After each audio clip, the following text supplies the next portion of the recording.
The CAA Preseason Player of the Year, Kent Bazemore, Old Dominion. Bazemore was honored as the CAA Defensive Player of the Year and the National Defensive Player of the Year by CollegeInsider.com last season after leading the league with 76 steals. The senior guard also contributed 12 points and 5 rebounds per game for an ODU squad that captured its second straight CAA title. Welcome back, everybody, to CAA Media Day Live here on ESPN3. Al Koken along with Charlie Woolham. And Charlie, why is this man to your left smiling so much when we saw those last highlights of Kent Bazemore? Because that's a pretty good basketball player. I tell you, he's big, he's long, he does everything. But number one, and I know you love it, he guards people. I watch his highlights, and I've missed that because he hasn't played for about 3 months. But, yeah, he personifies a lot about our program, the development of players getting better. He's gotten better and better. And, of course, he's made his reputation on the defensive end, and so has our program. So we're hoping to get him back at some point, and he'll be quite a shot in arm when we do get him.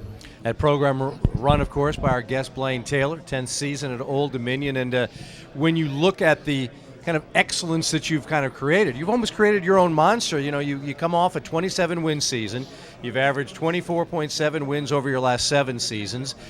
25 wins more your last 3 seasons. How do you top yourself, Blaine? I like how hard that is for you to say all those good things. Yeah. It's added up pretty good. I'm really proud of the consistency and the continuity that we've had. Continuity of people. I've had a lot of the same staff. We've developed players that have stuck with us. We haven't had kids transferring and leaving and all that sort of stuff. We've had new kids ready to step in. We kind of go through cycles. So we do have an identity. Starts with defense, get on the glass, share the ball. We get better during the course of the year, just like kids do during the course of their careers.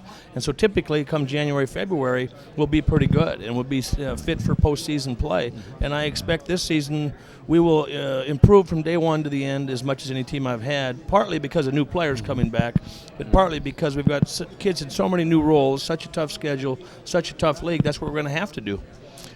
Give us some of the new additions to your team that you have that did not play much last year.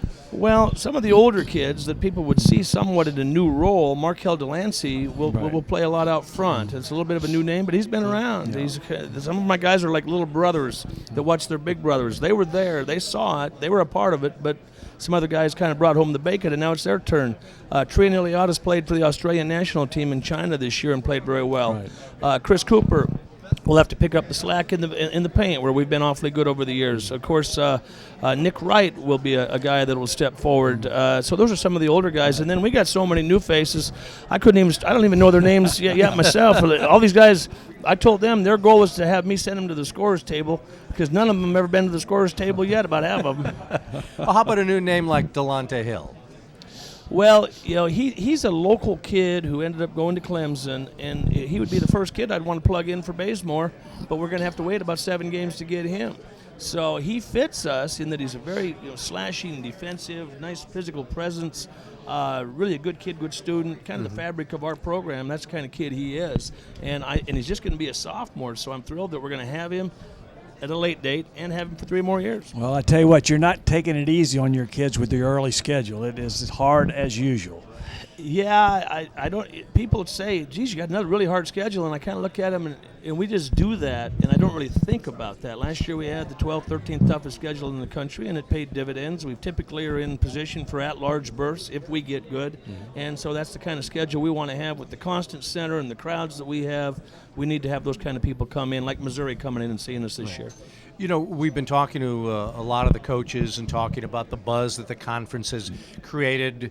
Everybody loved what George Mason did 5 years ago, Shaka Smart and VCU last year. But as we mentioned, you guys have set the standard. You've been regulars to the NCAA tournament. And have you seen this conference profile dramatically rise over the years? You've been a huge part of it at Old Dominion. Well, when I first got out here some years ago, we were good, but we kept talking about it. And we sat in some meetings and said, well, some of us got to step out and do something on a national stage or really get people's attention.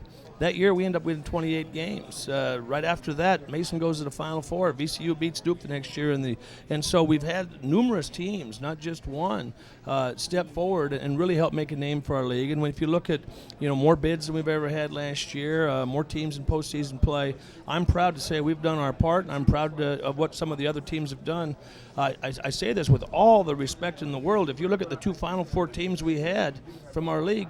Neither of them won a regular season. Neither of them won our tournament, and they went to the Final Four. That's how good our league is. Exactly right. Now, Charlie, I'd be remiss because it would be bad journalism. I think we buried the lead. I've noticed something's missing from the upper lip. Hey, How will people recognize you, Blaine? hey, we're putting a fresh face on the court with our coach and with our team a little bit. In his 10th season, the fresh face of the CAA, ladies and gentlemen, Blaine Taylor. Blaine, it's been a great success that you've had. Continued good luck this year again at Old Dominion. Thanks so much, Al. Thanks, Charlie. So 10 years with Blaine Taylor. Success has certainly followed. Go to ESPN3 for the complete replay of the 2011 CAA Basketball Media Day Live.